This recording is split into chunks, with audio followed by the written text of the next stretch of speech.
Hello everyone, welcome back to my YouTube channel. I hope you all are doing great and आज ਦੇ lecture 'ਚ ਆਪਾਂ discuss ਕਰਾਂਗੇ understanding the learner and the learning environment. ਇਹ ਜੋ subject ਹੈਗਾ ਆ B.Ed ਸਮੈਸਟਰ 1 GNDU ਵੱਲੋਂ ਜੋ ਸਿਲੇਬਸ ਆਇਆ ਹੈ ਆਪਾਂ ਉਹ ਡਿਸਕਸ ਕਰਾਂਗੇ। B.Ed ਦਾ ਆਪਾਂ ਸਾਰਾ ਇਹਦੇ ਵਿੱਚ ਸਿਲੇਬਸ ਡਿਸਕਸ ਕਰਾਂਗੇ ਐਂਡ ਜੋ ਫਰਸਟ ਟੌਪਿਕ ਔਰ ਜੋ first subject we can say ਆਪਾਂ ਚੂਜ਼ ਕੀਤਾ that is understanding the learner and the learning environment. ਇਹਦੇ ਤੇ ਆਪਾਂ ਪ੍ਰੋਪਰ ਸੀਰੀਜ਼ ਬਣਾਵਾਂਗੇ ਜਿਹਦੇ ਵਿੱਚ ਆਪਾਂ ਇਹ ਪੂਰਾ ਸਿਲੇਬਸ ਡਿਸਕਸ ਕਰਾਂਗੇ। ਸੋ section A B C D ਸਾਨੂੰ ਪਤਾ ਹੈ 4 ਸੈਕਸ਼ਨਸ ਹੁੰਦੇ ਨੇ ਜਿਹਦੇ ਵਿੱਚੋਂ ਟੋਟਲ 8 ਕੁਐਸਚਨਸ ਆਉਂਦੇ ਨੇ ਪੇਪਰ ਦੇ ਵਿੱਚ ਐਂਡ ਜਿਹਦੇ ਵਿੱਚ ਆਪਾਂ 5 ਕੁਐਸਚਨਸ ਅਟੈਂਪਟ ਕਰਨੇ ਹੁੰਦੇ ਆ। ਉਹ 5 ਕੁਐਸਚਨ ਹਰ ਇੱਕ ਸੈਕਸ਼ਨ 'ਚੋਂ ਇੱਕ ਕੁਐਸਚਨ ਅਟੈਂਪਟ ਕਰਨਾ ਹੁੰਦਾ ਐਂਡ ਦ ਲਾਸਟ ਕੁਐਸਚਨ ਜੋ 5th ਕੁਐਸਚਨ ਹੈ ਉਹ ਤੁਹਾਡੀ ਆਪ ਦੀ ਮਰਜ਼ੀ ਹੁੰਦੀ ਹੈ ਤੁਸੀਂ ਕਿਹਦੇ 'ਚੋਂ ਕਰਨਾ। So let's begin. Section A ਦੇ ਵਿੱਚ we have stages of growth and development. ਆਪਾਂ ਇਹਨੂੰ ਦੇਖਾਂਗੇ ਕਿ ਗਰੋਥ ਕੀ ਹੈ, ਡਿਵੈਲਪਮੈਂਟ ਕੀ ਹੈ, ਗਰੋਥ ਡਿਵੈਲਪਮੈਂਟ ਹੁੰਦੀ ਕਿੱਦਾਂ ਹੈ, ਇਹ ਸਾਰਾ ਕੁਝ ਆਪਾਂ ਡਿਸਕਸ ਕਰਾਂਗੇ। ਉਹਦੇ ਕਰੈਕਟਰਿਸਟਿਕਸ ਡਿਸਕਸ ਕਰਾਂਗੇ ਜਿਹਦੇ ਵਿੱਚ ਉਹਦੇ ਫਿਜ਼ੀਕਲ ਕਰੈਕਟਰਿਸਟਿਕਸ ਕਿ ਇੱਕ ਬੱਚੇ ਦੀ ਫਿਜ਼ੀਕਲ ਗਰੋਥ, ਠੀਕ ਹੈ, ਜਿਹੜੀ ਬਾਹਰੀ ਸਾਨੂੰ ਲੁੱਕ ਦਿਖਦੀ ਹੈ ਉਹ ਕਿੱਦਾਂ ਗਰੋ ਹੁੰਦੀ ਆ, ਕੋਗਨੀਟਿਵ ਮਤਲਬ ਮੈਂਟਲ ਅਬਿਲਿਟੀ ਉਹਦੀ ਕਿੱਦਾਂ ਗਰੋ ਹੁੰਦੀ ਆ, ਸੋਸ਼ਲੀ ਉਹ ਕਿੱਦਾਂ ਗਰੋ ਕਰਦਾ, ਇਮੋਸ਼ਨਲੀ ਉਹਦੀ ਡਿਵੈਲਪਮੈਂਟ ਕਿੱਦਾਂ ਹੁੰਦੀ ਹੈ, ਸਾਰਾ ਆਪਾਂ ਡਿਸਕਸ ਕਰਾਂਗੇ।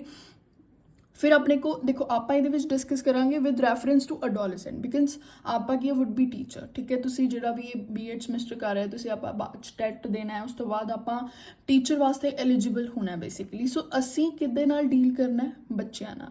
ਸੋ ਅਡੋਲੈਸੈਂਟ ਚਿਲਡਰਨਸ ਨਾਲ ਡੀਲ ਕਰਨਾ। ਸੋ ਇਹ ਸਾਰੀਆਂ ਚੀਜ਼ਾਂ ਸਮਝਣੀਆਂ ਬਹੁਤ ਜ਼ਰੂਰੀ ਆ ਅੱਜ ਦੇ ਟਾਈਮ ਦੇ ਵਿੱਚ। ਇਹ ਸਬਜੈਕਟ ਸਮਝਣਾ ਬਹੁਤ ਜ਼ਰੂਰੀ ਆ ਬਿਕਾਜ਼ ਬੇਸਿਕਲੀ ਇਹ ਜੋ ਸਬਜੈਕਟ ਹੈਗਾ ਹੈ ਨਾ ਇਹ ਸਾਈਕੋਲੋਜੀ ਨਾਲ ਰਿਲੇਟਡ ਹੈਗਾ, ਠੀਕ ਹੈ। ਸਾਈਕੋਲੋਜੀ ਤੋਂ ਹੀ ਇਹ ਸਬਜੈਕਟ ਅੱਗੇ ਆਣ ਕੇ understanding the learner and learning environment ਬਣਿਆ।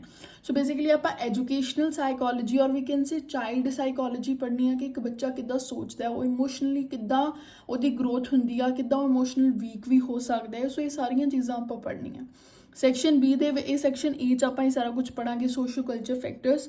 ਦੈਨ ਇਨ ਸੈਕਸ਼ਨ B ਆਪਾਂ ਡਿਸਕਸ ਕਰਾਂਗੇ ਥਿਊਰੀਜ਼ ਜਿਹਦੇ ਵਿੱਚ ਪਹਿਲੀ ਆ ਗਈ ਸਾਡੇ ਕੋਲ ਪਿਆਜੇ ਕੋਗਨੀਟਿਵ ਡਿਵੈਲਪਮੈਂਟ ਥਿਊਰੀ। ਦੇ ਵਿੱਚ ਆਪਾਂ concept, features and applications discuss ਕਰਾਂਗੇ। ਪਿਆਜੇ ਕੋਗਨੀਟਿਵ ਡਿਵੈਲਪਮੈਂਟ ਥਿਊਰੀ ਮੇਰੇ ਚੈਨਲ ਤੇ ਪਹਿਲਾਂ ਵੀ ਇੱਕ ਵੀਡੀਓ ਬਣੀ ਹੋਈ ਆ ਬਟ ਉਹ ਜੋ ਸੀ ਉਹ ਇੱਕ ਤਰ੍ਹਾਂ ਦਾ ਯੂ ਕੈਨ ਸੇ ਓਵਰਵਿਊ ਸੀ, ਠੀਕ ਹੈ। ਹੁਣ ਆਪਾਂ ਇਹਨੂੰ ਡਿਟੇਲ ਦੇ ਵਿੱਚ ਪੜ੍ਹਨਾ ਹੈ ਤੇ ਕਨਸੈਪਟ ਨੂੰ, ਉਹਦੇ ਫੀਚਰਸ ਨੂੰ, ਉਹਦੇ ਐਪਲੀਕੇਸ਼ਨਸ ਨੂੰ ਸਾਰਾ ਕੁਝ ਪੜ੍ਹਨਾ ਹੈ। B ਦੇ ਸੈਕੰਡ ਫਿਰ ਆਪਣੇ ਕੋ ਆਗੇ Sternberg's information processing theory and then is Gardner's multiple intelligence theory. ਇਹ ਸਾਰਾ ਕੁਝ ਕੀ ਆ ਕੋਗਨੀਟਿਵ ਡਿਵੈਲਪਮੈਂਟ ਨਾਲ ਰਿਲੇਟਡ ਜਿਹੜੀਆਂ ਥਿਊਰੀਜ਼ ਨੇ ਸੈਕਸ਼ਨ B ਦੇ ਵਿੱਚ ਉਹ ਆਉਣਗੀਆਂ, ਇਹ ਆਪਾਂ ਡਿਸਕਸ ਕਰਾਂਗੇ। ਸੈਕਸ਼ਨ C ਦੇ ਵਿੱਚ ਸਾਡੇ ਕੋਲ ਫਿਰ ਆ ਗਿਆ ਕੋਲਬਰਗਸ ਮੋਰਲ ਡਿਵੈਲਪਮੈਂਟ ਥਿਊਰੀ, ਫਿਰ ਰੋਗਰ ਸੋਸ਼ਲ ਕੰਸਟਰਕਟਿਵਿਜ਼ਮ, ਇਹ ਸਾਰਾ ਕੁਝ ਐਰਿਕਸਨ ਸਾਈਕੋ ਸੋਸ਼ਲ ਡਿਵੈਲਪਮੈਂਟ ਆਪਾਂ ਇਹ ਡਿਸਕਸ ਕਰਾਂਗੇ। ਦੈਨ ਇਨ ਸੈਕਸ਼ਨ D ਆਪਾਂ ਡਿਸਕਸ ਕਰਾਂਗੇ understanding the individual difference based on the cognitive ਐਬਿਲਿਟੀਜ਼ ਕਿ ਇੱਕ ਜਿਹੜਾ ਬੱਚਾ ਹੈ ਉਹ ਦੂਸਰੇ ਬੱਚੇ ਤੋਂ ਅਲੱਗ ਹੈਗਾ, ਠੀਕ ਹੈ। ਹਰ ਇੱਕ ਬੱਚਾ ਅਲੱਗ ਹੈ। ਸੋ ਕੋਗਨੀਟਿਵ ਐਬਿਲਿਟੀਜ਼, ਅਫੈਕਟਿਵ ਡੋਮੇਨ, ਇਹ ਸਾਰਾ ਕੁਝ ਕਿੱਦਾਂ ਅਲੱਗ ਹੁੰਦਾ ਇੱਕ ਇੰਡੀਵਿਜੂਅਲ ਦੇ ਵਿੱਚ ਆਪਾਂ ਉਹ ਡਿਸਕਸ ਕਰਾਂਗੇ। Then we have facilitating holistic development ਕਿੱਦਾਂ ਹੁੰਦੀ ਆ ਇੱਕ ਲਰਨਰ ਦੀ, ਇੱਕ ਬੱਚੇ ਦੀ ਮੋਟੀਵੇਸ਼ਨ ਕਿੱਦਾਂ ਆਉਂਦੀ ਆ, ਕੋਲੈਬੋਰੇਟਿਵ ਸੈਲਫ ਰੈਗੂਲੇਟਿਡ ਲਰਨਿੰਗ, ਇਹ ਸਾਰਾ ਕੁਝ ਆਪਾਂ ਡਿਸਕਸ ਕਰਾਂਗੇ। ਐਂਡ ਦੈਨ ਲਾਸਟ ਦੇ ਵਿੱਚ ਜੋ ਹੈਗਾ ਸਾਡੇ ਕੋਲ that is a role of teacher in different learning environment ਕਿ ਬੀਇੰਗ ਅ ਟੀਚਰ ਸਾਡਾ ਕੀ ਰੋਲ ਹੈਗਾ, ਅਸੀਂ ਬੱਚੇ ਨੂੰ ਕਿੱਦਾਂ ਹੈਲਪ ਕਰ ਸਕਦੇ ਹਾਂ। ਕਿਉਂਕਿ ਬਹੁਤ ਹੱਦ ਤੱਕ ਅੱਜ ਕੱਲ੍ਹ ਦੀ ਜੋ ਜਨਰੇਸ਼ਨ ਹੈਗੀ ਆ ਜਾਂ ਫਿਰ ਅੱਜ ਕੱਲ੍ਹ ਦਾ ਜੋ ਟਾਈਮ ਆ ਗਿਆ ਇਹਦੇ ਵਿੱਚ ਇਮੋਸ਼ਨਲੀ ਵੀਕ ਬੱਚਾ ਬਹੁਤ ਹੋ ਜਾਂਦਾ ਹੈ। ਸਟ੍ਰੈਸ, ਐਂਜ਼ਾਈਟੀ, ਇਹ ਸਾਰਾ ਕੁਝ ਬੱਚਾ ਬਹੁਤ ਲੈਂਦਾ। ਸੋ ਬੀਇੰਗ ਅ ਟੀਚਰ ਸਾਡਾ ਇਹ ਫਰਜ਼ ਬਣਦਾ ਹੈ ਕਿ ਅਸੀਂ ਬੱਚੇ ਨੂੰ ਇਸ ਚੀਜ਼ਾਂ ਨਾਲ ਡੀਲ ਕਰਨਾ ਸਿਖਾਈਏ, ਠੀਕ ਹੈ। ਅਸੀਂ ਉਹਨਾਂ ਨੂੰ ਸਮਝੀਏ, ਪਹਿਲਾਂ ਉਹਨਾਂ ਨੂੰ ਖੁਦ ਸਮਝੀਏ ਐਂਡ ਫਿਰ ਉਹਨਾਂ ਨੂੰ ਇਸ ਚੀਜ਼ ਤੋਂ ਨਿਕਲਣ ਲਈ ਹੈਲਪ ਕਰੀਏ।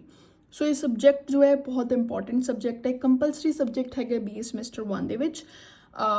ਫਿਰ ਉਸ ਤੋਂ ਬਾਅਦ ਹੋਰ ਵੀ ਸਬਜੈਕਟ ਹੈਗੇ ਜਿਵੇਂ contemporary Indian education and development and ਫਿਰ ਤੁਹਾਡੇ ਪੈਡਾਗੋਜੀ ਸਬਜੈਕਟ ਆ ਜਾਂਦੇ ਆ ਜੋ ਤੁਸੀਂ ਚੂਜ਼ ਕੀਤਾ ਹੋਏਗਾ।